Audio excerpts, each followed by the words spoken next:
নমস্কার বন্ধুরা, আমার কুকিং চ্যানেল থেকে সবাইকে স্বাগতম। তো অনেকে তো অনেক রকম চা করে খেয়েছেন, একবার এইভাবে চা বানিয়ে দেখুন, খুব ভালো লাগবে। তো কড়াই করে আজকে চাটা বানাবো। তো অনেক সময় সসপ্যানে করে বারবার তো বানিয়ে খেয়েছেন, একবার কড়াই করে বানিয়ে খাবেন। তো বানানোর জন্য নিয়েছি 3 চামচ চিনি। তো 3 চামচ চিনি দিয়েছি। 3 চামচ চিনিতে আমি গ্যাসটাকে লো ফ্লেমে করে রেখে দেবো। যখন দেখবেন এরকম ক্যারামেল হয়ে যাবে, এইভাবে চামচ দিয়ে আস্তে আস্তে নাড়তে হবে, আর গ্যাসের ফ্লেমটাকে মাঝারি আঁচে রাখতে হবে। আর খুব জোরে দিলে তাহলে ক্যারামেলটা পুড়ে যাবে আর চাটা তেতো হয়ে যাবে। তো ক্যারামেল আমার হয়ে গেছে। দেব 1 কাপ জল। জল দেওয়ার সাথে সাথে দেখবেন তো ক্যারামেলটা ঠিক এই রকম বসে যাবে, কোনো অসুবিধা নেই। তো এইভাবে আস্তে আস্তে ঠিক আবার ক্যারামেলটা গলে যাবে এইভাবে। তো ক্যারামেলটা আমার গলে গেছে। এর মধ্যে আবারও আমি দেব 1/2 কাপ জল। তো আমি কিছু মশলা নিয়েছি। তো দেখুন, নিয়েছি গোলমরিচ, এলাচ, লং, আদা, আর নিয়েছি লবঙ্গ, ডালচিনি। এগুলো আমি হামাদিস্তে থেতো করে নেব।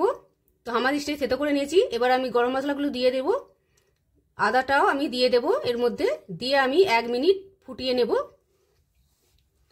তো এইভাবে আমি 1 মিনিট ফুটোতে থাকবো আর এইভাবে নাড়তে থাকবো। বন্ধুরা, অনেক সময় আমাদের কি হয়, মাথা ঘুরে, গলা খুসখুস, গলা ধরে থাকে। এইভাবে যদি চাটা বানিয়ে খান, দেখবেন নিমিষের মধ্যে কাজ করবে। তো এর মধ্যে দিয়ে দেব 2 চামচ চা, দিয়ে আবারও আমি 1 মিনিট ফুটিয়ে নেব। আর এইভাবে নাড়তে থাকবো, ওপর থেকে ঠিক এইভাবে নিচেই ফেলাবো। আর এইভাবে করলে চায়ের টেস্টটা খুব ভালো হয়। তো এইভাবে আমি 1 মিনিট ফুটিয়ে নিয়েছি। এর মধ্যে দেব 1 কাপ গরম দুধ, আর এখানে দুধটা গরম দিতে হবে। তো গরম দুধ দিলে কি হবে, চায়ের কালারটা ঠিকঠাক থাকবে। তো এইভাবে আমি আবারও 2 মিনিট ফুটিয়ে নেব। তো এইভাবে একইভাবে এইভাবে উপর থেকে নিচ করব, তাহলে চায়ের ফ্লেভারটা ভালো আসে। তো এইভাবে 2 মিনিট আমি ফুটিয়ে নেব। আস্তে আস্তে দেখবেন চায়ের কালারটা চলে আসবে। আর এইভাবে যদি বাড়িতে কোনো গেস্ট আসে, এই চাটা বানিয়ে দেবেন, তারা তো খুব খুশি হয়ে যাবেন আর আপনার প্রশংসা করবেন।